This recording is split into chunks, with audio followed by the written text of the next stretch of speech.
Welcome back to Focal Point AFR Talk, free for all Friday, 888-589-8840, number to call. 888-589-8840 is the number to call.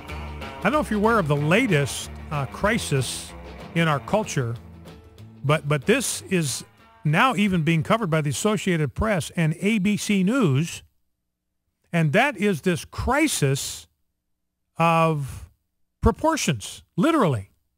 And the question is the foot-long Subway sandwich actually a foot long?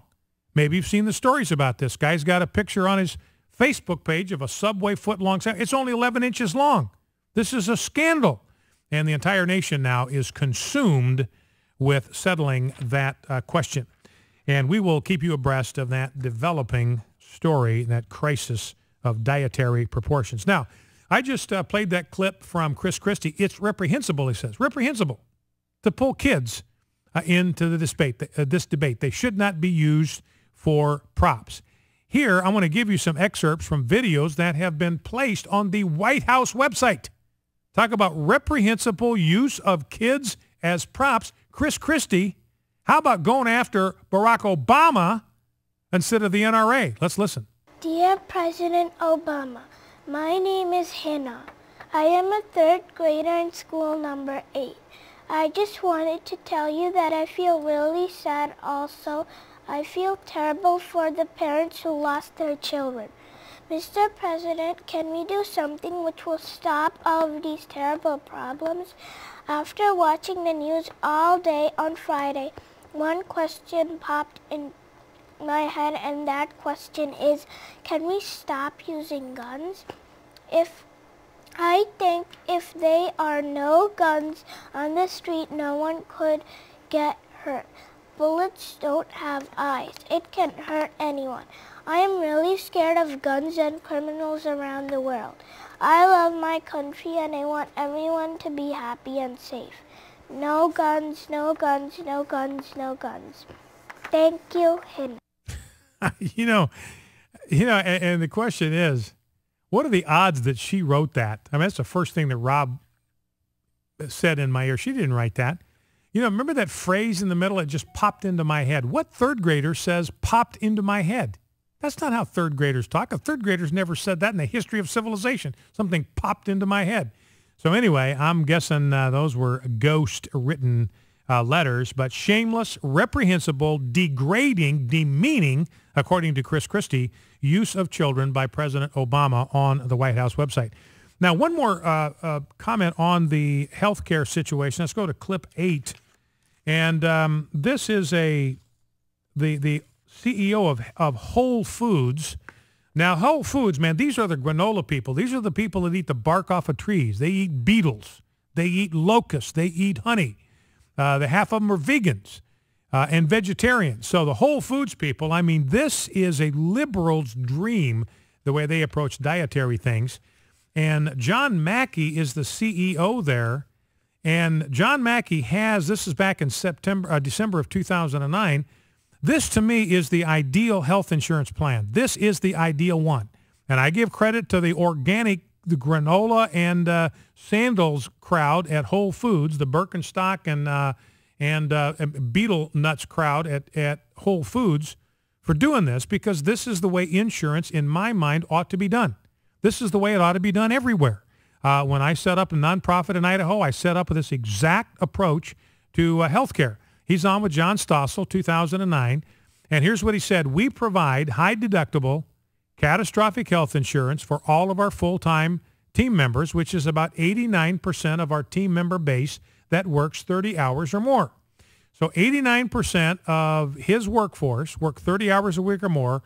All of them are on this high-deductible, catastrophic health insurance plan. Now, what that means, high deductible means you're out of pocket for a pretty significant chunk of change, but then above that figure, everything is covered.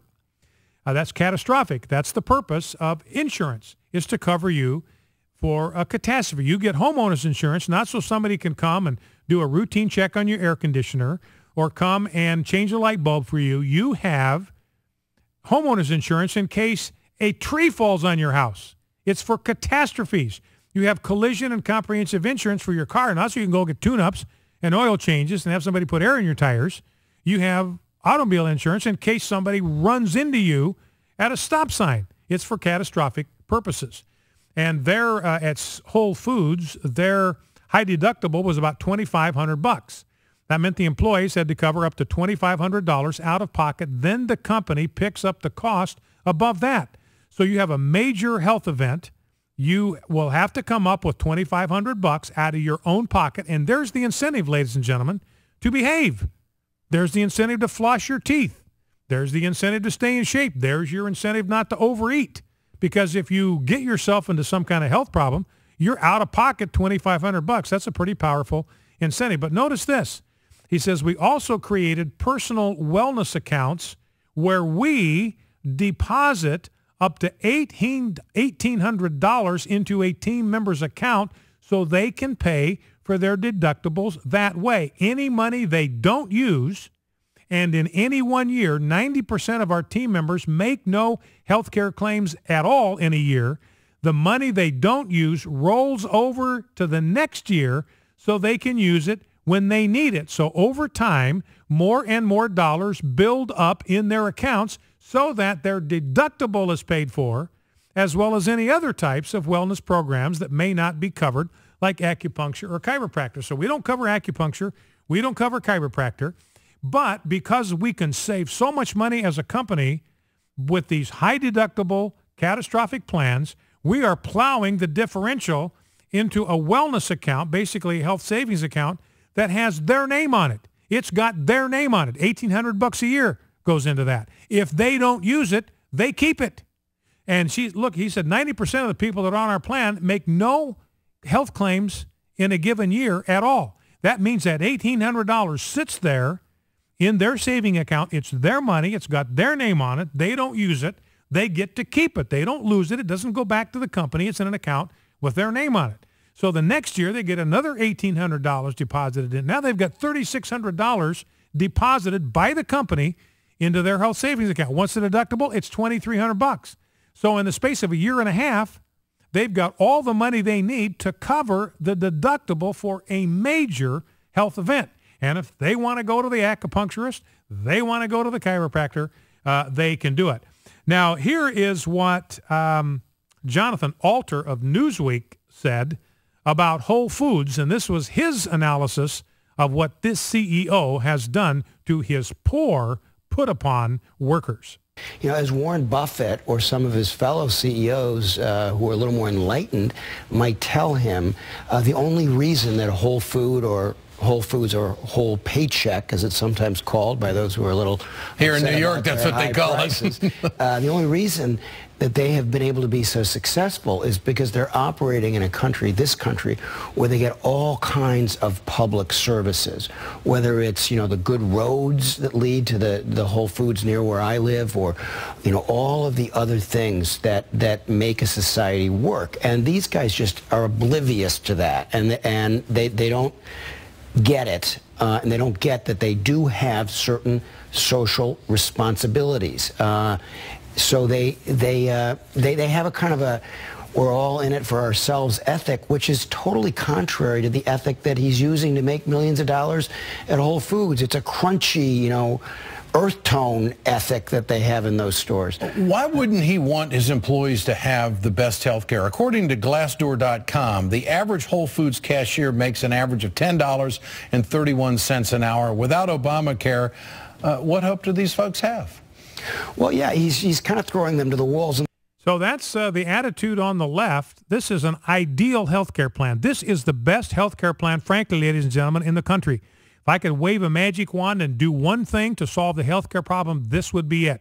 Have everybody go on a high deductible, low premium, catastrophic health care plan with the differential being plowed into a health savings account that they control. You talk about getting a healthy workforce instantaneously. If they get to keep the money, they have some. Right now, all the financial incentive is to use healthcare services. Even if you have a flexible spending account, you have to spend it by the end of the year or you lose it. You have no incentive not to use healthcare services. All the incentives are exactly the other way. But you give people some financial incentive to be very choosy about when they use healthcare services, they will start getting healthier. They'll make a lot less doctor visits, and healthcare costs are going to rapidly come down. But according to the wizards of smart on the left, that's throwing employees to the wolves. Let's grab a quick phone call. Let's go to James, Midway Park, North Carolina. James, you're on Focal Point with Brian Fisher. What's on your mind? I'll tell you exactly what's on my mind. Did you hear Buster and his last guest? No, I didn't. We were having a birthday party for Don Wildman, so I missed that. So tell me what I missed. Well, okay. There was a man who called in, and he spoke about certain information that I sent you almost a year ago about the Chinese military forming bases on our sovereign soil. Now, you had almost a year.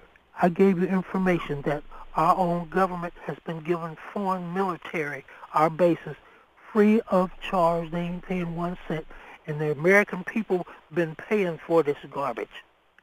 Did you get the last package I sent you? I don't know if I've seen that yet or not. I sent you a book. Oh, yeah, yeah, that did come, yeah. Now, it's another false flag. The information is there. The Senate committee records are there. That it's our own government who have been using these people to do their dirty work to further their New World Order agenda of mind controlling these people through drugs and electromagnetic, period. All right, James, well, listen, I will take a look at that information when it comes. Probably going to be a little bit difficult to convince of that theory, but I will be happy to take a look at what you've got there. Thanks for the call, James. I appreciate that. That's the end of the first hour.